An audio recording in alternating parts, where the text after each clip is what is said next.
நீ அறியாத மறைப்பொருளானவைகளையும் உனக்கு அறிவிப்பேன் அப்படின்ட்டு ஏசாயால சொல்றாரு இல்லையா. அப்போ இந்த வசனத்தின்படி தான் ஓகேவா, நீங்க அறியாதவைகளை அறிவிக்கிற தேவன். ஓகே, ப்ரோக்ராமுடைய பேர் இதுதான், உனக்கு தெரிவிக்கிறேன் என்ற நிகழ்ச்சியில் உங்களை மீண்டும் சந்திக்கிறதுல ரொம்ப சந்தோஷப்படுறேன். ஓகேவா, இந்த ப்ரோக்ராம் என்னன்னா, நீங்கள் தெரியாத உங்களுக்கு பைபிளில் இருக்கிற டவுட்ஸு நீங்கள் இந்த நம்பருக்கு நீங்கள் வந்து மெசேஜ் பண்ணாலோ, ஆடியோ மெசேஜாவோ இல்லை எனக்கு கால் பண்ணி கேட்டாலோ வந்து அந்த நீங்கள் கேட்ட டவுட்ஸு இந்த ஒவ்வொரு சனி ஞாயிறு இரவில் வர உனக்கு தெரிவிக்கிறேன் என்ற இந்த நிகழ்ச்சியின் வழியாக அந்த பதிலை வந்து உங்களுக்கு இந்த காஸ்பல் டிவியின் வழியாக சொல்கிறோம். சரியா, வாங்க நிகழ்ச்சிக்குள்ளே போகலாம்.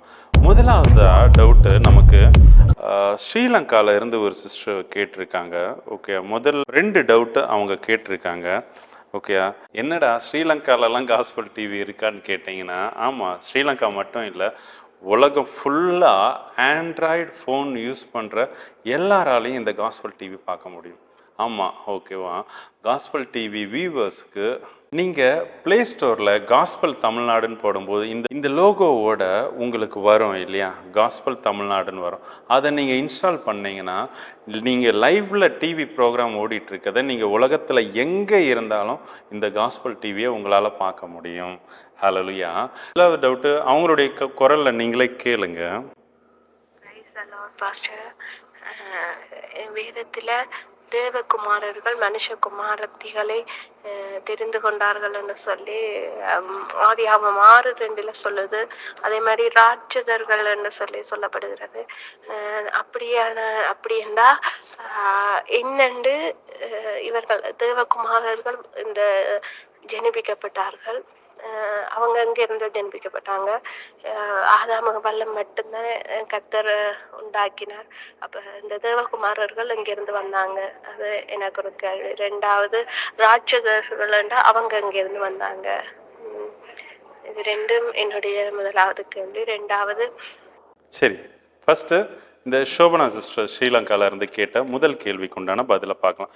அவங்க கேட்ட கேள்வி என்னன்னா, இந்த ராட்சசர்கள் இந்த தேவகுமாரர் ஓகே, இவங்கெல்லாம் எங்கே இருந்து ஜெனிப்பிக்கப்பட்டாங்க அப்படின்ட்டு எந்த வசனத்தில் இருந்து அவங்க கேட்குறாங்கன்னா, ஆதியாகமம் 6வது அதிகாரத்தில் 2வது வசனம், தேவகுமாரர் மனுஷகுமாரத்திகளை அதிக சௌந்தரியம் உள்ளவர்கள் என்று கண்டு அவர்களுக்குள்ளே தங்களுக்கு பெண்களை தெரிந்து கொண்டார்கள் அப்படின்ட்டு.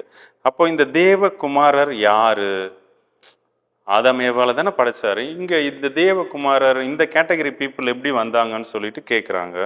ஓகேவா, இப்போ அடுத்து, அந்நாட்களில் ராட்சதர் பூமியிலே இருந்தார்கள் அப்படின்னு இருக்கு. அப்போ இந்த ராட்சதர்கள் எப்படி வந்தாங்க? இது வந்து ஆக்சுவலாக சிம்பிள். இப்போ தேவகுமாரர்னா யாருன்னா, இப்போ நீங்களும் நானும் தேவனுடைய குமாரர் இல்லையா, கிறிஸ்து இயேசுவோடு இணைக்கப்பட்டு ரோமர் 8:29 படி ஓகே, நம்ம எல்லாரும் கிறிஸ்து இயேசுவனுடைய இளைய சகோதரர்களாக இருக்கிறோம் இல்லையா. அப்போது நீங்களும் நானும் அப்போது இயேசு கிறிஸ்து தேவனுடைய குமாரன் விசுவாசிச்சிங்கன்னா, கிறிஸ்து இயேசுவை விசுவாசிக்கிற ஒவ்வொருத்தரும் தேவனுடைய குமாரர். ஓகேவா, அதே தான் இங்கே தேவனை வழிபடுறவங்க. இதுக்கு முன்னாடி பார்க்கும்போது 4வது அதிகாரம் கடைசி வசனத்தில் ஆதியாகமம், கர்த்தருடைய நாமத்தை தொழுது கொள்ள ஆரம்பித்தார்கள் அப்படின்ட்டு ஏனோஸ் என்று பேரிட்ட போது ஓகேவா, சேத்துக்கு ஒரு குமாரன் பிறந்தான், அவனுக்கு ஏனோஸ்னு பேர். அவன் பிறந்த போது இப்போ தேவனை வந்து ஆராதிக்க அவனை தொழுது கொள்ள ஆரம்பித்தாங்க.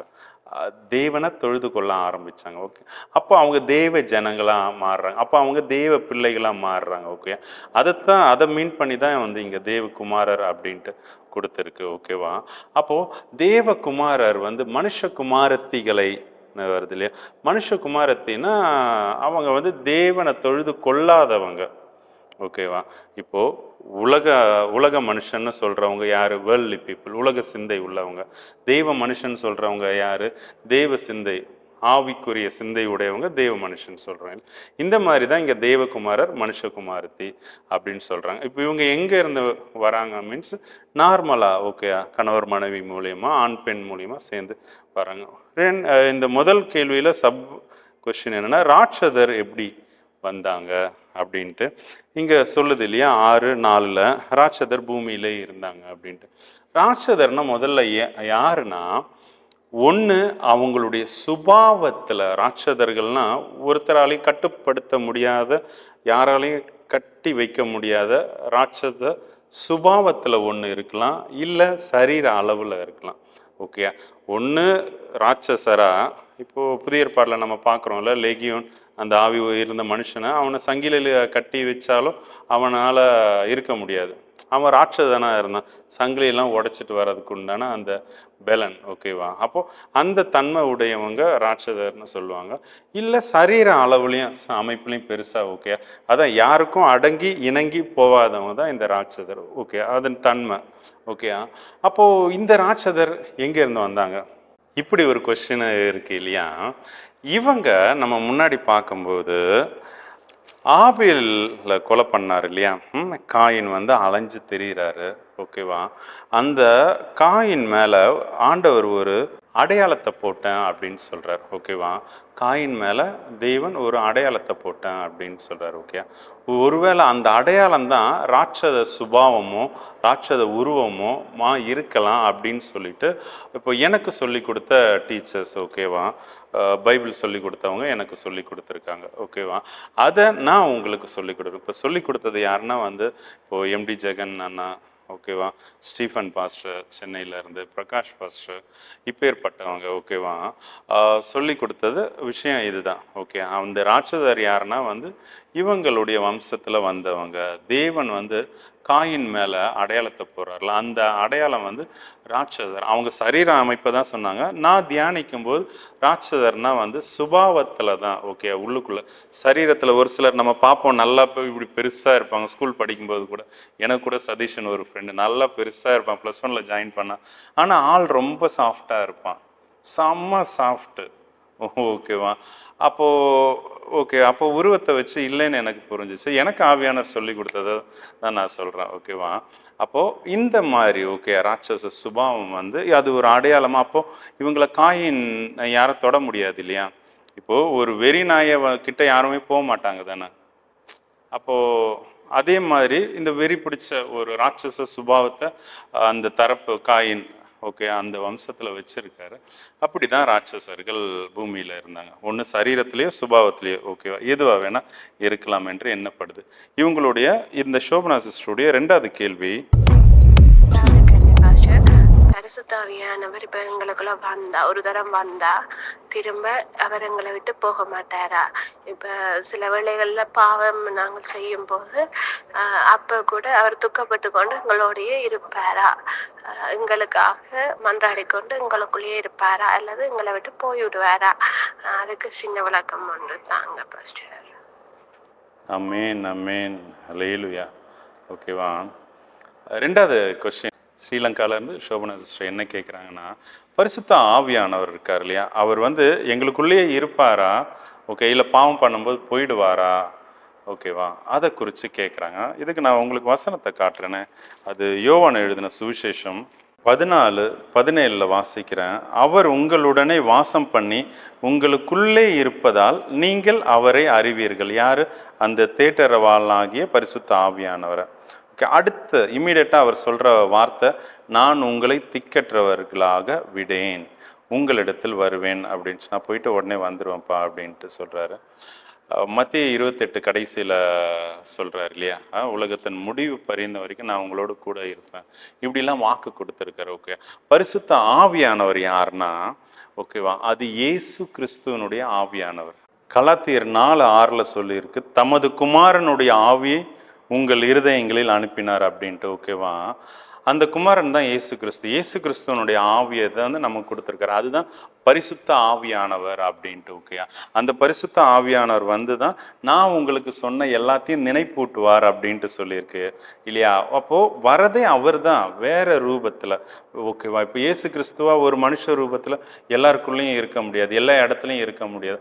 ஆனால் ஆவியாக இருக்கிற தேவன் கிறிஸ்து இயேசுவின் வழியாக எல்லா இடத்துலையும் பரிசுத்த ஆவியானவராக இருக்கலாம், எல்லாருக்குள்ளேயும் இருக்கலாம். ஓகேவா, அப்படி இருக்கு இல்லையா? அப்போ பரிசுத்த ஆவியானவர் இயேசு கிறிஸ்துவனுடைய ஆவியானவர். ஓகே, அவர் நம்ம பாவம் செஞ்சா எப்படின்னா, இப்போ அவர் தானே, இயேசு கிறிஸ்து தாமே பாவமே செய்யாம அவர் பாவமானார்னு வசனம் இருக்கு. நம்மளுடைய பாவத்துக்காக எல்லாராலையும் அடிக்கப்பட்டு நிந்திக்கப்பட்டு சிலுவையில மரணத்துக்குள்ள ஆக்கப்பட்டார் இல்லையா? அந்த மரணத்தை இயேசு கிறிஸ்து ஜெயிச்சிட்டார். அந்த ஜெயிச்ச உயிர்த்தெழுந்த கிறிஸ்து இயேசுனுடைய ஆவி உங்களுக்குள்ளேயும் எனக்குள்ளேயும் இருக்கு இல்லையா? இந்த ஆவியினுடைய தன்மை என்னன்னா, அது உங்களை விட்டு போகாது. ஏன்னா நீங்கள் என்னதான் பாவம் செஞ்சாலும் ஒன்ஸ் நீங்கள் பரிசுத்த ஆவியானவரால் நிரப்பப்பட்டுட்டீங்கன்னா அவர் உங்களுக்குள்ளே இருந்து வெளியே போக மாட்டார். ஆனால் நீங்கள் பாவம் செய்யும்போது, பாவ சுபாவம் இருக்கும்போது அவர் உள்ளே இருந்து உங்களை ஆக்டிவாக இருக்க மாட்டார். அவர் உங்களுக்கு பாவத்தை குறிச்சோ நீதியை குறிச்சோ நியாய தீர்ப்பை குறிச்சோ கண்டித்து உணர்த்த மாட்டார். ஓகேவா? அவர் உங்களுக்குள்ளே இருப்பார். ஏன்னா உங்கள் சிந்த பாவத்துக்குள்ளே போகும்போது, ஓகேவா, அந்த பாவம் செஞ்சு முடித்தது நீங்கள் நார்மலாக இருக்கும்போது உங்களுக்கு ஞாபகப்படுத்துவார். ஸோ இப்படி பண்ணியிருக்கக்கூடாது, இப்படி செய்யணும், வசனம் இப்படி சொல்லுது இல்லையா, இது எல்லாத்தையும் உங்களுக்கு நினைப்பூட்டுருவார். ஓகேவா? அப்போது இது நீங்கள் அபிஷேகம் பெறுறதுக்கு முன்னாடியே வெளியே இருந்து உங்களை ஆவியானவர் நடத்தும் போதே அது இருக்கும், அந்த கைடன்ஸ் இருக்கும். ஓகே, உங்களை தப்பே பண்ண விட மாட்டார், திட்ட கூட வாய் வராது. ஓகே, அவர் வசனத்தை ஞாபகப்படுத்தி பொறுமையாயிரு, ஓகே, உன் சத்ருவ சிநேகி, இது எல்லாத்தையும் நினைப்பூட்டி அவர் ஆவியானவர் உங்களை விட மாட்டார் தப்பு செய்கிறதுக்கு. ஓகே, அப்போது உங்களுக்குள்ள கிறிஸ்து இயேசுனுடைய ஆவியானவர் உங்களுக்குள்ள வாசம் செஞ்சுட்டு இருக்கும்போது நீங்கள் பாவம் செய்யும்போது அவர் உங்களை விட்டு போகவே மாட்டார். ஏன்னா அவர் ஆல்ரெடி அடிக்கப்பட்டாச்சு. எப்போ? உலக தோற்றத்துக்கு முன்னாடியே நீங்கள் செய்கிற பாவத்துக்கு வேண்டிய ஆதாம்ல இருந்து எல்லாரும் செஞ்ச பாவத்துக்கு வேண்டிய அவர் ஆல்ரெடி அடிக்கப்பட்டார். அவர் அடிக்கப்பட்ட வண்ணமாகவே உள்ளே இருக்கார். உயிர் தெழுந்தும் அவர் அந்த தழும்புகளெல்லாம் காட்டுறாரு இல்லையா? அவருடைய தழும்புகளால் தான் நாமளே சுகமாகிறோம். ஓகே, அவர் அடிக்கப்பட்ட வண்ணமாக தான் உங்களுக்குள்ளே இருக்கார். அப்போது அவர் ஆல்ரெடி அடிக்கப்பட்ட வண்ணமாக இருக்கும்போது நீங்கள் பண்ணுற தப்பு அவருக்கு பெருசாகவே படாது. எப்போ நீங்கள் அதிலிருந்து மனம் திரும்புவீங்க, எப்போ என்னுடைய வார்த்தையை கேட்டு அவருடைய சாயலில் திரும்புவீங்கன்னு சொல்லி தான் பார்ப்பார். ஓகேவா? இதை அட்வான்டேஜாக நீங்கள் கண்டிப்பாக எடுத்துக்க மாட்டீங்க. ஓகே, நம்ம என்ன பாவம் பண்ணாலும் ஆவியானவர் ஒன்றும் சொல்ல மாட்டார், நம்மளை விட்டு போக மாட்டார் அப்படி நீங்கள் நினச்சிக்கிட்டீங்கன்னா நீங்கள் நினைக்க மாட்டீங்க. ஓகேவா? ஏன்னா பழைய ஏற்பாடில் பரலோக காரியத்தை நடப்பிக்கணும்னா பரிசுத்த ஆவியானவர் ஒரு மனுஷனுக்குள்ளே வருவார், காரியத்தை செஞ்சு முடிப்பார், போயிடுவார். ஓகேவா? எந்த மனுஷனும் தேவ ஆவியில் நடக்கிறதுக்கு தகுதி பெறல. ஓகேவா? சஞ்சரிச்சாங்க, தெய்வ ஆவியை சுமந்து திரிகிறதுக்கு பாத்திரவான்களா இல்லை. இப்போது அந்த தெய்வ ஆவியை சுமந்து திரிய முடியும். ஏன்னா அந்த ஆவியானவரே கம்ப்ரஸ்டாகி கிறிஸ்து இயேசுவின் வழியாக தன்னை ஒடுக்கி, ஓகே, அவர் ஒரு சேவகனா, அவர் ஒரு பணிவிடைக்காரனா பூமியிலே இருந்தார். இப்போ உயிர் தெழுந்து கிறிஸ்துவின் ஆவியா உங்களுக்குள்ளே இருக்கார். ஓகே, அவரால் எதையும் செய்ய முடியும். ஓகே, அவருக்கு விட்டு கொடுங்க. அப்படி இருக்கிற கிறிஸ்து இயேசுனுடைய ஆவிக்கு நீங்கள் விட்டு கொடுக்கும்போது அவர் உங்களை கொண்டு சகலத்தையும் ஜெயிப்பார். ஹல்லேலூயா. அப்போது இந்த கேள்விக்கு, ரெண்டாவது கேள்விக்கு உண்டான சோபனா சிஸ்டர் கேட்ட இந்த ரெண்டாவது கேள்விக்கு உண்டான பதில் என்னன்னா, பரிசுத்த ஆவியானவர் உங்களுக்குள்ள வாசம் செய்யும்போது உங்களை விட்டு எங்கேயும் போக மாட்டார். இந்த பூமியில் நீங்கள் ஜீவனோட இருக்க வரைக்கும் எங்கேயும் போக மாட்டார். ஆனால் இதில் வீழ்ச்சி இருக்குது. நீங்கள் பாவம் செய்யும்போது அவர் ஒன்றுமே உணர்த்த மாட்டார், ஒன்றுமே கண்டிக்க மாட்டார், அவர் துக்கப்பட்டுகிட்டே இருப்பார். உங்களுக்கு அது தெரியாமலே போயிடும். நீங்கள் பாவ சிந்தையில் போகும்போது ஒன்றும் இல்லை, ஒரு டிவி பார்க்குற சுபாவத்துக்குள்ளே போயிட்டாலோ, இல்லை அப்படி போனால் கூட, இல்லை ஒரு கெட்ட ஃப்ரெண்ட்ஸ் கூட பேசி பழகிறது, கதை அடிக்கிறது, இப்படி போயிட்டாலும் அவர் பேசாமல் இருப்பார். ஓகே, உங்களுக்கு ஆல்ரெடி உணர்த்தி இருப்பார். அதெல்லாம் மீறி சொல் பேச்சு கேட்காம உங்களுடைய சுயத்துக்கு விட்டு கொடுத்து பேசி பழகும்போது அவர் பேசுகிறத நிறுத்திடுறார். இப்போ நம்ம அடுத்த கேள்விக்கு போகலாம். மூணாவது கேள்வி, பாரசாலையில் இருந்து, அதாவது ஒரு கேரளா பகுதியில் ரமணின்னு ஒரு அக்கா கேட்டிருக்காங்க. இவங்களுடைய கேள்வி என்னென்னா, பார்வோனுடைய இருதயத்தை கடினப்படுத்தினது நம்ம பிதாவாகிய தேவன். ஓகேவா? அப்போது பார்வோன் இருதயம் கடினமானது நம்ம தேவனால். ஆனால் அந்த கடினமாக இருந்ததுனால தான் அவன் இறந்து போகிறான் இல்லையா? பார்வோன் அந்த ராஜா, சமுத்திரம் பிளக்கப்படுது, அது நடுவில் அவன் பயணித்து இஸ்ரேல் ஜனங்களை பின்தொடர்ந்து வரும்போது அதுக்குள்ளே மூடப்பட்டு அவன் அழிஞ்சு போகிறான். அந்த பார்வோன், ஓகேவா, அவன் மரித்ததுக்கப்புறம் கீழ் பாதாளத்தில் போவானா மேல் பாதாளத்தில் போவானாங்கிறது தான் அவங்களுடைய கேள்வி. ஓகே, மூணாவது கேள்வி இதுதான். அந்த பார்வோன் கீழ் பாதாளத்தில் போவானா மேல் பாதாளத்தில் போவானா அப்படிங்கிறது அவங்களுடைய கேள்வி. இந்த கேள்விக்கு என்ன பதில்னா, எனக்கு ஆண்டவர் சொல்லி கொடுத்தது, ஓகேவா? அதைத்தான் வந்து இந்த 2 நாள் சனி ஞாயிறு ப்ரோக்ராமை நம்ம பார்க்குறோம், ஓகேவா? எனக்கு சொல்லி கொடுத்ததன்படி பார்க்கும்போது பார்வோன் தப்பு பண்ணி இறந்துடுறார், கிறிஸ்து இயேசு வரார், ஓகேவா? அவர் மரணத்தை ஜெயிக்கிறார். அவர் மரித்து காவலில் இருந்த ஆவிகளுக்கு பிரசங்கம் பண்ணுறார். வசனம் சொல்லுதா இல்லையா? அது எப்போ? நோவா காலத்துல இருந்து உள்ள, சரியா? அப்போது என்ன ஆகுது? அவர் ஒரு மனுஷனையும் வந்து அவரை ரட்சிப்புக்குள்ள வழி நடத்துறதுக்கு பிரயாசப்படாமலே இல்லை. எல்லாரும் மனம் திரும்புறதுக்கு தான் இயேசு கிறிஸ்து வெயிட் பண்ணிட்டு இருக்காரு இல்லையா? அப்போது இவரையும் பார்வோன்ட்டையும் வந்து அவர் வந்து பேசி இருப்பார், ஓகே? பேசி இருப்பார், இல்லை பேசி இருக்காரு. அவர் மனம் திரும்பி இருந்தால் அந்த, ஓகேவா, கீழ்ப்பாதலம் தான் வந்து என்ன சொல்கிறது, கட்டி வைக்கப்பட்ட, அப்போது என்ன, நரகத்துக்கு முந்தின வாசல் அப்படின்னு சொல்லலாம், சரியா? கீழ்ப்பாதலம் வசனத்தின்படி, சரியா? அப்போது அந்த இடத்துல இருக்கிற அவங்களுக்கு பிரசங்கம் பண்ணி அவங்க ஒருவேளை மேல் பாதலம் வந்திருக்கலாம், மனம் திரும்பினவங்க, சரியா? சிறைப்பட்டவர்களெல்லாம் சிறையாக்கி வந்து இயேசு கிறிஸ்து கொண்டு போனார்னு இருக்குது, ஓகே? அப்போ கண்டிப்பாக மேல் பாதலம் வந்திருக்க தான் வாய்ப்பு இருக்குது. என்னுடைய வசன அறிவின்படி இதுதான், ஓகே? மேல் பாதாளங்கிறது அது ஒரு இளைப்பாற இடம், பரதேசி அப்படின்னு வச்சுக்கலாம், பழைய ஏற்பாடு பரிசுத்தவான்களுக்கு, சரியா? இப்போது லாசருலாம் இருக்காங்க இல்லையா? அந்த மாதிரி. அப்போது இங்கே இருந்து மேலே வந்திருப்பார். என்னுடைய அறிவின்படி, வசன அறிவின்படி கண்டிப்பாக வந்து பார்வோனுக்கு பிரசங்கிக்கப்பட்டிருக்கும், அவன் மேலே வந்து இருப்பான், ஓகேவா? அடுத்த கொஸ்டின், 4வது கொஸ்டின். அதுவுமே வந்து இவங்க கேரளா பகுதியில் பாரசாலை என்கிற பகுதியிலேருந்து ரமணின்னு ஒரு அக்கா கேட்டிருக்காங்க. அவங்க என்ன கேட்டாங்கன்னா, சீஷர்கள் பயந்த சுபாவம் உடையவங்களாக இருந்தாங்க. இயேசு கிறிஸ்துவ சிலுவையில் அறையும்போது எல்லாரும் ஓடு போகிறாங்க. ஆனால் அவங்களுக்கு எங்கேருந்து பலன் வந்தது? எல்லாரும் ரத்த சாட்சியாக மறிக்கிறாங்க. இவங்க தான் பயப்படுறவங்களாச்சு, இவங்க எப்படி ரத்த சாட்சியாக மறிக்க முடியும்? இவங்களுக்கு எப்படி பலன் வந்தது அப்படின்னு கேட்குறாங்க. அப்போஸ்தலருடைய நடபடிகளில் 1வது அதிகாரம் 8வது வசனம் சொல்லுது, பரிசுத்த ஆவி உங்களிடத்தில் வரும்போது நீங்கள் பலன் அடைந்து, ஓகேவா, நீங்கள் எனக்கு சாட்சியாக இருப்பீங்கன்னு, ஓகே? எருசலேம், யூதேயா, சமாரியா, உலகம் முழுவதும் எனக்கு சாட்சியாக இருப்பீங்கன்னு, ஓகே? அப்போது அவருக்கு சாட்சியாக மீன்ஸ் அவரை தூஷிக்காமல், ஓகே, அவருடைய நாமத்தினுடைய மகிமை குலைந்து போகாதபடி இவங்க வாழ்வாங்க, அவ்வளோ வைராக்கியமாக வாழ்வாங்க. அதுக்குண்டான பலனை கொடுக்க தான் பரிசுத்த ஆவியானவர். அவர் உங்களுக்குள்ளே வரும்போதே நீங்கள் பலன் அடைந்து இருக்கு. அப்போது நீங்கள் அந்த ஆவியானவர் சொல்கிறத காதுள்ளவர்களாக கேட்டு கேட்டு நடக்கும்போது பலன் அடைவீங்க. அப்படி அந்த பலனில் தான் ஒவ்வொருத்தரும், சீஷர்கள் எல்லாருமே வந்து இரத்த சாட்சியாக மறிச்சாங்க. இந்த கேள்வியில் அவங்க இன்னொரு விஷயங்கள் கூட வந்து கேட்டாங்க. இப்போ பவுல்லாம் கூட வந்து ஒவ்வொரு இடத்துல அடிக்கும்போது பயந்து ஓடுறாரு, ஓகேவா? அப்படி இருக்கும்போது எப்படி இவங்களுக்கு அந்த பலன் வந்தது? இரத்த சாட்சியை மறிக்கிறதுக்கு உண்டான பலன் எப்படி வந்தது? ஏன்னா இவங்க பயப்படுற சுபாவம் இருக்குது சீஷர்களுக்கு அப்படின்னு கேட்கும்போது தான் நான் இதை சொல்கிறேன், ஓகே? பரிசுத்த ஆவி வரும்போது நீங்கள் பலன் அடைவீங்க. பவுல் பார்க்கும்போது அவர் வந்து பயந்து ஓடலை, ஓகேவா? அவர் செத்து போயிட்டார்னு நினச்சி அடித்தவங்க விட்டுட்டு போயிடறாங்க. பவுலுடைய சீஷர்கள் பவுலை பார்த்து தூக்கிட்டு போகிறாங்க. பவுலுடைய வேலை அடுத்து என்ன? ஆண்டவரை பிரசங்கிக்கிறது தான் இல்லையா? புறஜாதிகள் இடத்துல இவர் பிரசங்கிக்கும்படியாக ஆண்டவர் அனுப்பியிருக்கார் இல்லையா? அந்த வேலையை தொடர்ந்து செய்கிறார். பாம்பு கடிச்சது, ஓகேவா? பாம்பு கடிச்சது இவருக்கு ஒன்றும் ஆகலை, இவருடைய வேலையை இவர் பார்த்துட்ருக்கார். இவர் பிரயாணம் பண்ணும்போது கப்பல் சேதமாயிடுச்சு, இவருக்கு ஒன்றும் ஆகலை, ஓகே? இவர் பயந்து ஓடலை, ஓகேவா? அது ஏன்னா, ஏன் இவங்க ஆல்ரெடி இறந்துருக்கணும், ஏன் பவுலை இறக்கல, ஒவ்வொருத்தர் இருந்து மிஸ் ஆகி போகிறான்னா, இந்த சீஷர்களுக்கு நியமிக்கப்பட்ட வேலை முடியாமல் ஒன்றும் ஆகாது, ஓகே? மரணம் இவர்களை விழுங்காது.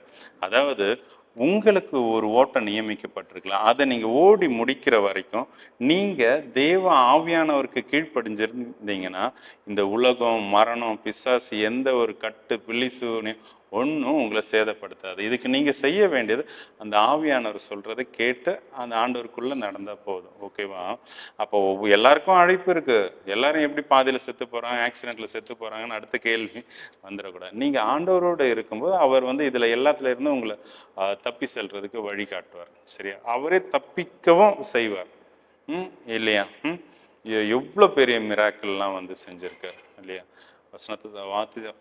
வசனத்தை வாசிங்க, கர்த்தர் உங்களோட கூட இருப்பாராக. 3வதா அந்த அக்கா, ரமணி அக்கா ஒரு கேள்வி கேட்டிருந்தாங்க. அது மார்க் எழுதின சுவிசேஷம் 13வது அதிகாரம் 14வது வசனத்தில் அவங்க என்ன கேட்டாங்கன்னா, மேலும் பாழாக்குகிற அருவருப்பை குறித்து தானியேல் தீர்க்கதரிசி சொல்லி இருக்கிறாரே, வாசிக்கிறவன் சிந்திக்க கடவன். அப்படியே வருதா கடைசியில், யூதேயாவில் இருக்கிறவர்கள் மலைகளுக்கு ஓடி போக கடவர்கள் அப்படின்னு சொல்லியிருக்கலாம். இந்த யூதேயாவில் இருக்கிறவங்க ரட்சிக்கப்பட்ட இஸ்ரேவேல்காரர்களா இல்லை ரட்சிக்கப்படாத இந்த யூத ஜனமா அப்படின்ட்டு கேட்டாங்க.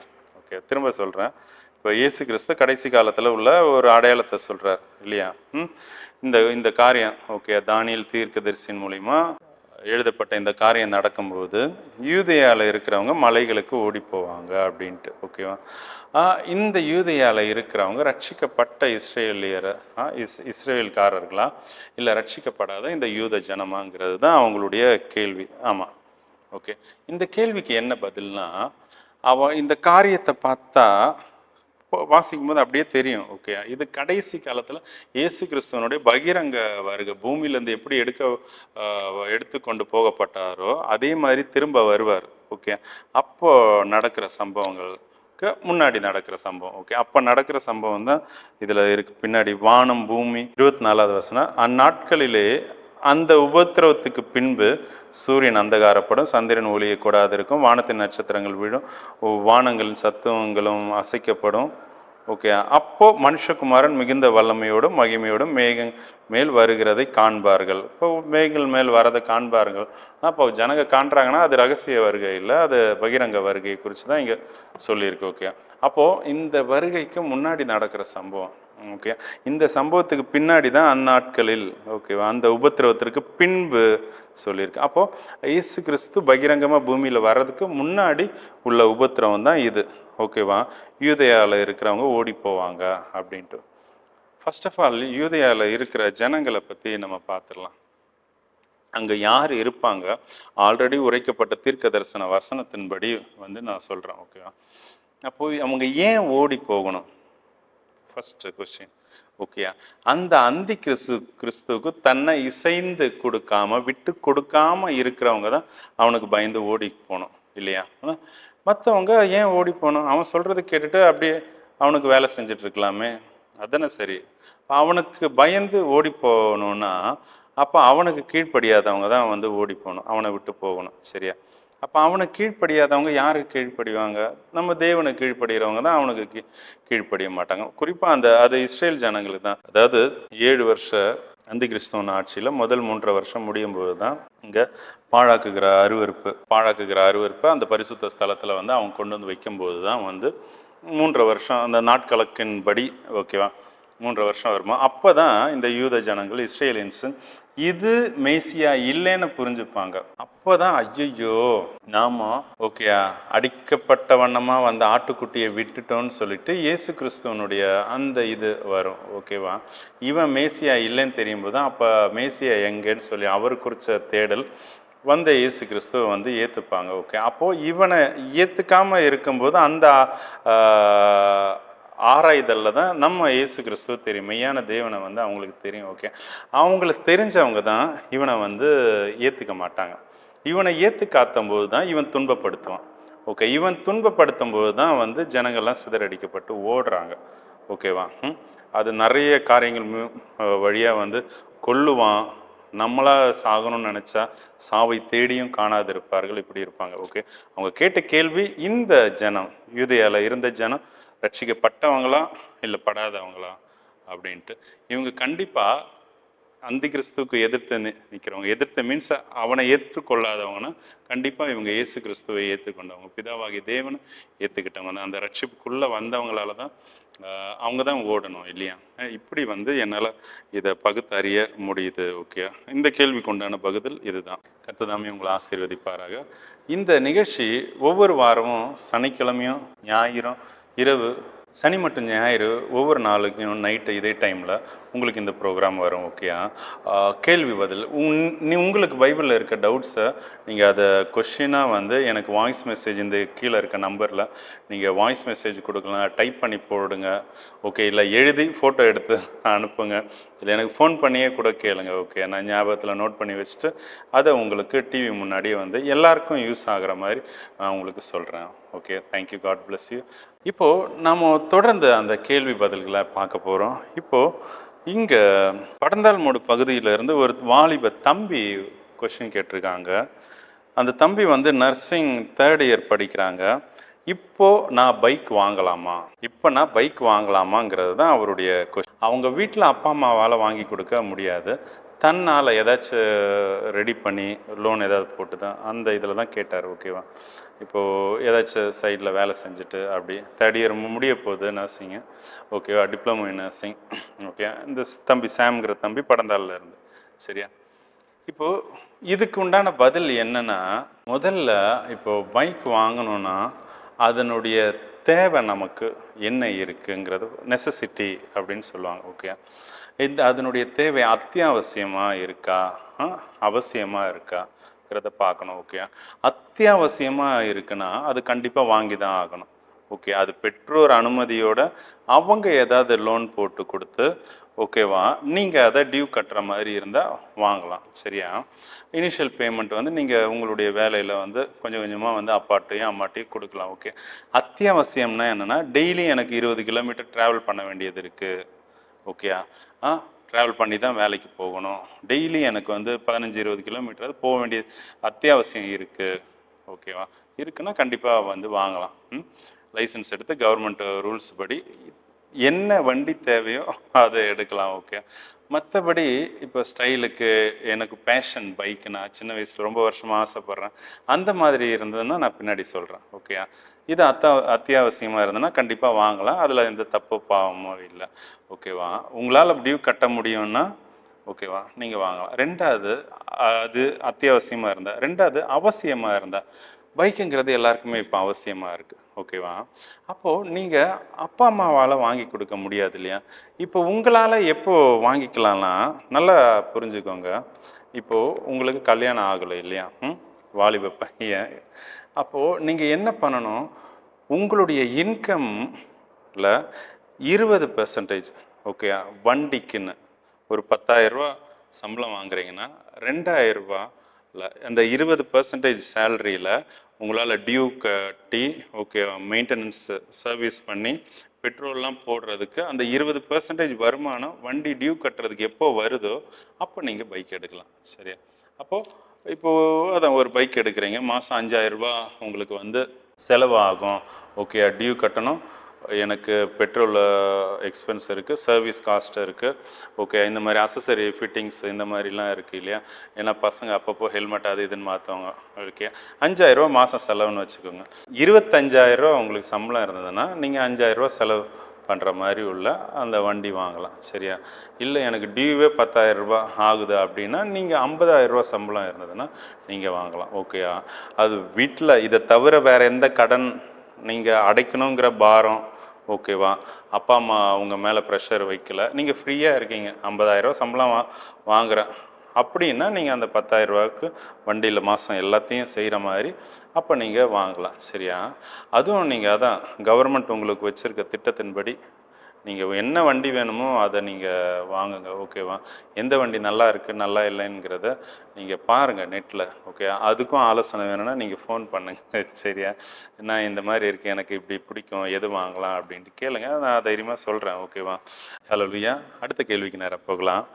அடுத்த கேள்வியும் அதே தம்பி தான் கேட்டிருக்காங்க. அந்த தம்பி அழகாக ஒரு வார்த்தை கேட்டாங்க, என்னென்னா இந்த மாதிரி அங்கிள் என்ன சொல்கிறது, இப்போ ஒரு சில பிள்ளைங்க போதை பழக்கத்துக்கு அடிமையாக இருக்காங்க, அந்த பிள்ளைங்களோடலாம் நான் ஃப்ரெண்ட்ஷிப் வச்சுக்கலாமா அப்படின்ட்டு அவங்க கேட்கும்போது எனக்கு காரியம் புரியுது. ஓகே, ஒரு ஃப்ரெண்ட்ஸுக்குள்ளே ஓகே, ஃப்ரெண்டுனாலே ஃப்ரெண்டு தான், ஃப்ரெண்டுனாலே அதை அப்படியே ஏற்றுக்கிறவன் தான் ஃப்ரெண்டு இல்லையா. இயேசு கிறிஸ்து எனக்கு சிநேகிதர்னா அவர் என்னை அப்படியே ஏற்றுக்கிட்டார் இல்லையா, அதுக்கு பேர் தான் சிநேகிதன் சொல்லுவோம். ஓகே, அப்போது ஃப்ரெண்டுக்கு ஒரு தீய பழக்கம் இருக்குது, இவங்கள் இந்த மாதிரி தீய பழக்கம் இருந்தால் அந்த அந்த நபர் கூட பேசுகிறது பழகிறது ஃப்ரெண்ட்ஷிப் வச்சுக்கலாமா வேண்டாமா அப்படிங்கிறது கொஸ்டின். ஓகேவா, இந்த கொஸ்டினுக்கு உண்டான ஆன்சரு நீங்கள் எப்படி இருக்கீங்க, நீங்கள் அபிஷேகம் பண்ணப்பட்டு ஓகேயா, எப்பேற்பட்ட பாவம் மனுஷனை உங்களுக்கு முன்னாடி கொண்டு வந்தாலும் நீங்கள் பேச பேச அந்த மனுஷன் பரிசுத்தமாவான்.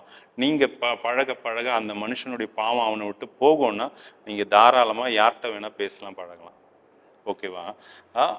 இல்லை நீங்கள் அபிஷேகம் பண்ணப்படலை, நீங்கள் அபிஷேகம் பண்ணப்பட்டும் நான் வல்லமையாக அந்த ஆவியானவருடைய நடத்துதலுக்குள்ளே இல்லைன்னா தயவு செஞ்சு நீங்கள் விலகி இருக்கிறது நல்லது. ஏன்னா ஒரு நாள் அந்த பிசாசனுடைய சுபாவம், அந்த பாவ சுபாவம் உங்களை ஆட்கொண்டு விழுங்கும். ஓகே, இதில் நான் ரொம்ப அகப்பட்டிருக்கேன், ரொம்ப உள்ள மூழ்கி இருக்கேன். ஓகேவா?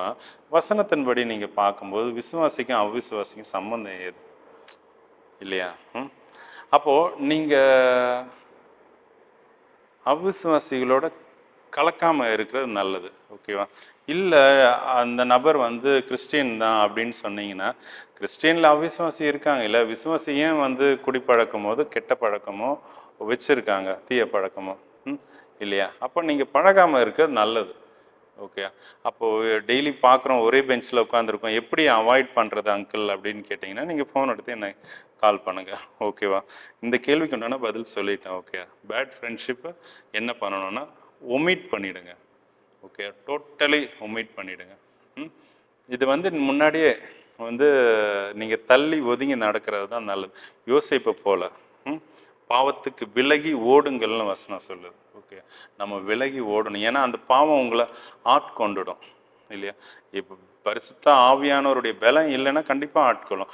அபிஷேகம் பெற்று இருக்கீங்க, சர்ச்சில் மட்டும்தான் ஆவியில் நிரம்புவீங்க, மற்றபடி ஆவியானவர் சொல்கிறது ஒன்றும் எனக்கு கேட்க மாட்டேங்குது, அந்த மாதிரி இருந்தீங்கன்னா தயவு செஞ்சு அந்த மாதிரி ஃப்ரெண்ட்ஷிப்பை ஒமிட் பண்ணிவிடுங்க. ஒமிட்னா டோட்டலாக ஓகே வெளியிட்டு ஏற்றிடுங்க. சரியா? ஆனால் பழகிட்டோம், ஃப்ரெண்ட்ஸ் ஆகிட்டோம், எப்படி இது பண்ணுறதுன்னு தெரியலன்னா நீங்கள் ஃபோன் எடுங்க, கேளுங்க. இல்லை ஃபோன் எடுத்து பேசுகிற அந்த ஒரு துணிவு வரலன்னா நீங்கள் ஆண்டவர்கிட்ட ஓப்பனாக சரண்டர் ஆகிடுங்க. சரியா? என்னால் முடியல, இந்த அங்கிள் இப்படி சொல்கிறாங்க, வசனத்தின்படி சேரக்கூடாது அப்படின்ட்டு. ஓகே, அப்போது இயேசப்பா எனக்கு உதவி செய்யுங்க, பிதாவாகிய தேவனே கிறிஸ்து இயேசுவின் வழியாக வேண்டிக் கொள்கிறேன், எனக்கு உதவி செய்யுங்க, பரிசுத்த ஆவியின் பலத்தை கொடுங்க, என்ன அந்த பாவம், அந்த பையன்கிட்ட இருக்க பாவம் என்னை அண்டக்கூடாது. ஓகேவா? அப்படி சொல்லி நீங்கள் ஜெபிங்க. ஓகே, ஆனால் அவனை பார்க்கும்போது பேசணுன்னு எனக்கு தோணுது, அப்படி உங்களுடைய சுபாவத்தை அறிக்கையிட்டே ஆண்டவர்கிட்ட நீங்கள் சொன்னீங்கன்னா அந்த ஃப்ரெண்ட்ஷிப்பை அந்த பையனையும் உங்ககிட்ட இருந்து மாற்றிடுவார், பையனோ பொண்ணோ. ஓகேவா? அடுத்த கொஸ்டின், நம்ம டிவி கேம்ஸ்லாம் குறித்து பார்க்கலாம், இதெல்லாம் விளையாடலாமா பார்க்கலாமா அப்படின்ட்டு.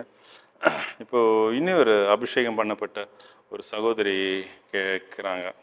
இவங்க திருநெல்வேலி கிட்ட இருந்து, இல்லை இவங்களுக்கு முன்னாடி இந்த டவுட் இருந்தது, என்னென்னா அவங்க பேர் வேணாம் சொன்னாங்க. சரியா?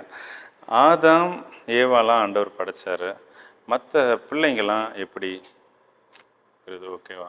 அவங்க கேட்குற கொஸ்டின்னா, ஒரு அம்மா ஒரு அப்பா, ஓகே, வசனத்தில் 2 ஆம்பளை பசங்க, அதில் ஒருத்தன் இறந்துட்டான். ஓகே, அப்போது காயின் போகும்போது அங்கே வேறு யாரோ இருக்காங்க, ஸ்திரீ இருக்காங்க இல்லையா? அது எப்படி? அதுதான் கொஸ்டின், அதுதான். சரியா? இந்த கேள்விக்கு இது சகஜமாக வசனத்தை படிக்கும்போது எல்லாருக்கும் வர டவுட்டு தான், பொதுவான காமன் டவுட்டு தான். ஓகேவா? இது என்னென்னா, ஆதாம் ஏவாள் இருக்காங்களா? ஆதாம் ஏவாள் 2 பேரும் பாவத்துக்குள்ளே ஆக்கப்படும் போது, பிசாசனுடைய வஞ்சனை இவங்களுக்குள்ளே வரும்போது இவங்களுடைய பாவ கண்கள் திறக்குது, மாம்சத்தில் சேர்றாங்க, குழந்தை பிறக்குது. ஓகேவா? குழந்தை பிறக்குது. இவங்க நிறைய குழந்தை தான் பெற்றுக்கிட்டு இருக்கணும். சரியா? 2 ஆண் பிள்ளைகளோட பேர் தான் கொடுத்துருக்காங்க. ஓகே, மற்றபடி நிறைய ஒவ்வொரு வருஷத்துக்கு ஒரு குழந்தைன்னா பாருங்கள், அவங்க எத்தனை வருஷம் உயிரோடு இருந்தாங்க இல்லையா? ஆதாமனுடைய ஏஜ் பழம் சாப்பிட்டதுக்கு அப்புறமா தான் 900 சில்லற வருஷங்கள் இல்லையா? அப்போ அதுக்கு முன்னாடி அவன் எத்தனை வருஷம் இருந்தாங்கன்னு உங்களுக்கும் தெரியாது, எனக்கும் தெரியாது, நம்மளால் யூகிக்க முடியாது, யூகிக்கக்கூடாது. வசனத்தில் உள்ள காரியத்தை யூகிக்கக்கூடாது. உள்ளதுன்னு இல்லதுன்னு தான் சொல்லணும். சரியா? அப்படி இருக்கும்போது ஆதாமனுடைய வயசு அந்த பழம் சாப்பிட்றதுக்கு அப்புறமா தான், இப்போ மரணம்னு ஒன்று வந்ததுக்கு அப்புறம் தானே ஏஜ் கால்குலேட் ஆகும் இல்லையா? மரணத்தை நோக்கி பயணிக்கப்பட்டுட்டு இருக்கோம். இப்போ எனக்கு 41 வயசு ஆகுது. ஆமாம், இல்லையா? 41 வயசு முடிஞ்சிருக்குன்னா அப்போது நான் இன்னும் 70 வருஷத்துக்கு 41 முடிஞ்சிச்சுன்னா இன்னும் 29 வருஷமா? ஓகே. அப்போது இன்னும் 29 வருஷத்தில் என்னுடைய சரீரம் வந்து மண்ணுக்கு போக போகுது. ஓகே. அப்போ மரணத்தை நோக்கி நான் பயணிச்சுட்டு இருக்கேன். ஓகே. அப்போது மரணம்னு ஒன்று இருக்கும்போது தான் என்ன ஆகுது, இங்கே வந்து நாள் கணக்கே வருது. அப்போது ஒரு வருஷத்துக்கு ஒரு குழந்தைன்னு வச்சுப்போம், இல்லை 2-3 வருஷத்துக்கு, இல்லை 5 வருஷத்துக்கு ஒரு குழந்தைன்னு பார்க்கும்போது நிறைய பேர் இருக்காங்க. பெண் பிள்ளைகள் இருக்காங்க, ஆண் பிள்ளைகள் இருக்காங்க. ஓகேவா? இப்போது அந்த காலத்தில் பார்க்கும்போது, இப்போது ஆதாமுக்கு ஆபிரகாமுக்கு சாராள் வந்து முறைப்படி வந்து சகோதரியும் கூட. ஓகே. அதே மாதிரி தான் வந்து ஈசாக்குக்குமே வரும் இல்லையா? சகோதரிகளை கல்யாணம் பண்ணிக்கிறது அவங்களுக்கு தவறு இல்லை. ஓகே. அவங்க முறைப்படி சகோதரிகளை கல்யாணம் பண்ணிக்கலாம். ஓகேவா? அப்போது அந்த இனப்பெருக்கம் வந்து எப்படி வந்திருக்கணும்னா, ஒன்று இந்த ஆண்கள் வந்து சகோதரிகளுடைய தாயோடைய வந்து சேர்ந்து தான் வந்து அவங்க அந்த இனப்பெருக்கம் வந்திருக்கணும். ஓகே. பிள்ளைகள் ஆதாம் ஏவாளுக்கு அடுத்து உள்ள அந்த ஃபேமிலி அப்படியே வந்திருக்கணும். சரியா? அடுத்த கேள்வி, அது இவங்களே தான் வந்து கேட்டாங்க, ஸ்திரீகள் பிரசங்கம் பண்ணலாமா அப்படின்ட்டு. இப்போது பெபேயாலெலாம் வந்து அந்த பவுலே சொல்லியிருக்காரு ஊழியம் பண்ணுறதாட்டு. இப்போ எப்படி ஸ்திரீகள் இப்போ பிரசங்கம் பண்ணலாமா, ஊழியம் பண்ணலாமா, ஒரு சில வசனம் இதோட கேட்குறாங்க. சரியா? நான் உங்களுக்கு ஆலோசனையாக சொல்கிற விஷயம் என்னென்னா, நீங்கள் ஸ்திரீயாக இருந்தீங்கன்னா, இப்போது ஊழியம்ங்கிறதே அந்த மெச்சூரிட்டி லெவலுக்கு அப்புறம் தான் வருது. அது வரைக்கும் உள்ளது சுவிசேஷ பாரத்தில் தான் சண்டே கிளாஸ் எடுக்கிறது, சுவிசேஷ பாரத்தில் தான் சுவிசேஷம் அறிவிக்கிறது. ஊழியம்ங்கிறது தேவன் உங்களை அழைச்ச அழைப்பில் அவர் கொடுக்குற அந்த ப்ராஜெக்டை நீங்கள் சரியாக செய்கிறதுக்கு பேர் தான் ஊழியம். ஓகே. பேடை கட்டுறதுக்கு பேர் தான் ஊழியம். ஆசரிப்பு கூடாரம் கட்டுறதுக்கு பேர் தான் ஊழியம். எகிப்திலேருந்து உங்களை விடுதலை ஆக்குறாங்கல்ல, அதுக்கு பேர் தான் ஊழியம். அவர் சொல்கிறாரு, என்னுடைய ஜனத்தை நீ விடுவிப்பேன்ட்டு. அவர் சொல்கிறது செய்கிறதுக்கு பேர் தான் வந்து ஊழியம் இல்லையா? அப்போது நீங்கள் ஊழியம் செய்யலாமான்னா கண்டிப்பாக செய்யலாம். எப்போது உங்களுக்கு தலையாக யார் இருக்கா? ஸ்திரீகளுக்கு தலையாக புருஷன் இருக்கார். அவர் உங்களுக்கு கட்டளை இடும்போது, அவர் விருப்பப்பட்டார்னா, அவர் உங்களுக்கு சொன்னார்னா நீங்கள் தாராளமாக செய்யலாம். ஓகேவா? இப்போ சின்ன வயசுலேயே வந்து ஒரு ஸ்திரீக்கு ஊழிய அழைப்பை பெற்றிருப்பாங்க. ஓகேவா? ஆனால் கல்யாணம் பண்ணது பாஸ்டராக கூட இருக்கலாம். கல்யாணம் பண்ணதுக்கப்புறம் அந்த நபர் இவங்க ஊழியம் பண்ணுறது இஷ்டம் இருக்காது. ஏன்னா இவங்களை விட இந்த அம்மா, அழைப்பு பெற்ற அம்மா டாமினண்ட்டாக மினிஸ்ட்ரி பண்ணுற மாதிரி இவருடைய பார்வையில் இருந்தால், இவங்க கண்டிச்சாங்கன்னா, நீ பண்ணக்கூடாதுன்னு சொன்னால், புருஷனுடைய வார்த்தையை மீறி ஒரு ஸ்திரீ ஊழியம் பண்ணுனா அது சாபம். அந்த சாபம் பிள்ளைகளுக்கு தொடரும், தனக்கும் வரும். ஓகே. குடும்பத்தில் சமாதானம் இருக்காது. மீறக்கூடாது. கணவனுடைய வார்த்தையை ஸ்திரீகள் மீறக்கூடாது. ஓகேவா? அப்போது கணவன் கட்டளையிட்டா அனுமதிச்சா வந்து அனுமதிச்சா இல்லை, கணவன் சொன்னால் கணவரோட ஊழியத்தில் நீங்கள் பங்காக இருக்கலாம், இல்லை கணவருடைய ஊழியத்தையும் நீங்கள் வந்து எடுத்து வந்து பண்ணலாம். ஓகேவா? இப்போ சர்ச் மினிஸ்ட்ரினா வந்து நீங்கள் கூட இருந்து என்ன ஹெல்ப் சப்போர்ட்டோ எதுவோ பண்ணலாம், மெசேஜ் கொடுக்கலாம், ஆராதிக்கலாம், வாட் எவர் புருஷன் உங்களுக்கு சொன்னால். அதே மாதிரி தான் எவாஞ்சலிக்கல் மினிஸ்ட்ரியும். ஓகேவா? நீங்கள் கல்யாணம் ஆகலை, ஓகேவா, நீங்கள் அப்படியே ஃபுல் டைம் மினிஸ்ட்ரியில் இருக்கீங்கன்னா வந்து நீங்கள் இது செகண்ட் விஷயம் சொல்கிறேன். ஓகேவா? ஃபுல் டைம் மினிஸ்ட்ரியில் இருக்கீங்கன்னா உங்களுக்கு புருஷர் மேலே அதிகாரம் கிடையாது. ஓகேவா? நீங்கள் அதே மாதிரி மினிஸ்ட்ரி இப்போது கணவன் அங்கீகரித்து கணவன் சொல்லி மனைவி ஊழியம் பண்ணாலும் புருஷர் மேலே வந்து அதிகாரம் இல்லை. இப்போது 1 கொரிந்தியரில் அழகாக சொல்லியிருக்கு இல்லையா?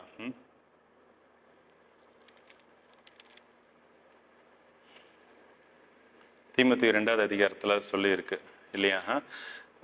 அமைதியெல்லாம் இருக்கணும், ஸ்திரீகள் அமைதியாக இருக்கணும், புருஷர் மேலே அதிகாரம் இல்லை, உபதேசம் சொல்கிறதுக்கு நான் அனுமதிக்கிறது இல்லை. ஓகே. அது ஸ்திரீகள் உபதேசம் பண்ணக்கூடாது, அதுக்கு குவாலிஃபைடு கிடையாது. ஏன்னா அது ஸ்திரீயாக பிறந்தாலே, ஏன்னா அந்த ஏவாளுடைய வம்சம் அப்படின்னு சொல்லிட்டு வசனத்தில் இருக்கு. அது ஆமாம், அதில் எந்த மாற்றமுமே கிடையாது. ஓகேவா?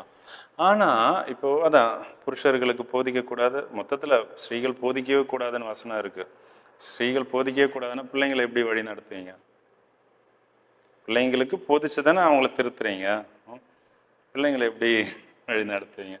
அப்போ இப்படி கேள்வி இருக்கு இல்லையா? இப்போ நான் கேள்விக்குள்ளே கேள்வி கொண்டு வரல, நீங்கள் புரிகிறதுக்கு வேண்டி. ஓகே. அப்போது ஸ்திரீகள் போதிக்கவே கூடாது. சரியா? இப்போ இருக்கிற ஸ்திரீகளை பார்த்தா வேறு மாதிரி இருக்கும். பெற்றோருக்கே போதிப்பாங்க இல்லையா? இப்போ ஸ்திரீகள் போதிக்கக்கூடாது. இதுதான் வசனம் சொல்லுது. பிதாவாகிய தேவன் உங்களுக்கும் எனக்கும் இட்டிருக்க கட்டளை. ஸ்திரீகள் போதிக்கக்கூடாது. ஸ்திரீகள் ஆண்கள் மேலே அதிகாரம் செலுத்தக்கூடாது. ஓகேவா? ஆனால் அதான் நான் உங்களுக்கு சொல்கிறது என்னென்னா, தேவன் எனக்கு கற்றுக் கொடுத்தது. ஓகேவா? நீங்கள் வசனத்தில் தேடி பாருங்கள், கண்டிப்பாக இருக்கும். என்னென்னா, உங்களுக்கு தலையாக இருக்க புருஷன் உங்களை வந்து ஊழியம் செய்ய இதை செய்யன்னு சொல்லும்போது நீங்கள் செய்யலாம். இதுக்கு உட்பட்டு நீங்கள் மீட்டிங்கில் இருந்து பேசும்போது ஆண்களை கண்டிச்சு அவங்களுக்கு ஆலோசனை சொல்லி இல்லை, பெண்கள் கூட்டத்தில், சிறுவர் ஊழியத்தில், இல்லை வாலிபர் கூட்டம், வாலிபர் மினிஸ்ட்ரி, இது எல்லாமே போகலாம். ஓகேவா? ஆண்கள் நிறைஞ்சிருக்க சபையிலையுமே நீங்கள் மெசேஜ் பண்ணலாம். அவங்கள கண்டிக்கிற மாதிரி அவங்களுக்கு மேலே டாமினேட் பண்ணி நீங்கள் பேசக்கூடாது. ஆனால் உங்களுக்குள்ள ஆவியானவர் ஏறெடுப்பார்ல. நல்லா புரிஞ்சுக்கணும், ஸ்திரீகள் வஞ்சிக்கப்படாத இருங்க. ஓகேயா? உங்களுக்குள்ள எமோஷனில் வரும் பேச்சு. இப்போது மினிஸ்ட்ரியில் ஊழியத்தில் நீங்கள் பேசும்போது அப்படி அடுக்கடுக்காக வசனங்கள் வந்து அந்த எமோஷனலாக ஃப்ளோவாக ஆவியானவர் பேசுகிற மாதிரியே உங்களுக்குள்ளே இருந்து வரும். அப்படி இல்லாமல் நிஜமாகவே ஆவியானவர் உங்களுக்கு உணர்த்தி ஆண்களை கடிஞ்சு கொள்ளவோ அது சபிக்க சொன்னாலோ ஓகே எது செய்ய சொன்னாலுமே நீங்கள் தாராளமாக வந்து அதை ஆவியானவருக்கு விட்டு கொடுத்து, ஏன்னா ஒரு பெண் ஆண்கிட்ட பேசலை, உங்களுக்குள்ளே இருக்கிற தேவன் ஆவியா உங்கள் வழியாக பேசுகிறார். தேவன் மனுஷனுக்கு பேசுகிறாரு, ஒரு பெண்ணினுடைய சரீரத்தை உபயோகப்படுத்திக்கிறார். ஓகேவா? அவ்வளோதான். அப்போ தாராளமாக நீங்கள் கடிஞ்சு கூட சொல்லணும். அதான் சபிக்கலான்னு சொல்லிட்டேன் இல்லையா? தேவன் இதை செய்வார்னா கண்டிப்பாக செஞ்சுருக்காரு. ஓகேவா? இப்போது இந்த கடைசி காலத்தில் பெண்களை கொண்டு தான் வந்து அவர் ஊழியமே செய்ய போகிறார். கடைசி கால எழுப்புதலே அவங்க மூலியமாக தான், வீட்டில் இருந்து தான் வருது, தனிப்பட்ட நபர்கள் வழியாக தான் வருது. ஓகேவா? நீங்கள் அதை பார்க்கும்போது உங்களுக்கு புரியும். சரியா? இப்போ வந்து ஏதோ இவனுக்கு வேறு வேலை இல்லை அப்படி கூட நினச்சி நீங்கள் இருக்கலாம் கேட்குற பலர். ஓகேவா? கொஸ்டின் இதுதான், ஸ்திரீகள் பிரசங்கம் பண்ணலாமானா? பிரசங்கம் பண்ணலாம், கணவர் சம்மதிச்சா. ஓகே, அவர் சொல்கிற விதத்தில் பிரசங்கம் பண்ணணும். ஒரு பாஸ்டரே கல்யாணம் பண்ணி இருந்து உங்களுக்கு ஊழிய அழைப்பே இருந்து அவர் உங்களை ஊழியத்தில் அனுமதிக்கலைன்னா, அவருக்கு தெரியாமல் இல்லை அவருக்கு இல்லை நான் வந்து ஊழிய அழைப்பை பெற்றவ அப்படின்னு சொல்லிடலாம் தனியாக ஊழியம் பண்ணுறதுலாம் சரி இல்லை. தெய்வ கோபம் கண்டிப்பாக வரும். ஓகேவா? அது இது வரைக்கும் வரலன்னா இனி வரும், உங்கள் கண் பார்க்கும். அப்படி உங்களை ஊழியம் பண்ண அனுமதிக்கலன்னு நீங்கள் என்ன பண்ணணும்? பேசாதீங்க. ஊழியம் பண்ணாமல் வீட்டில் சமையல் பண்ணுறது எவ்வளோ ஈஸி.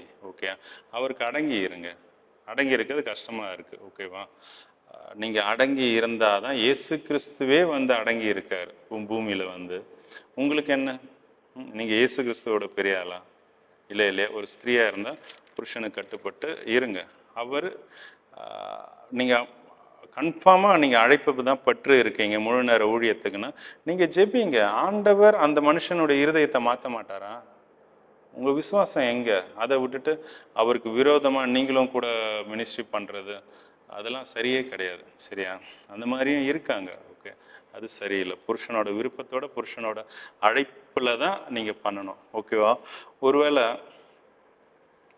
கர்த்தர் உங்களுக்கு உதவி செய்வாராக. இதில் இன்னும் டவுட் திருத்தம் இருந்தால் நீங்கள் கால் பண்ணுங்கள்.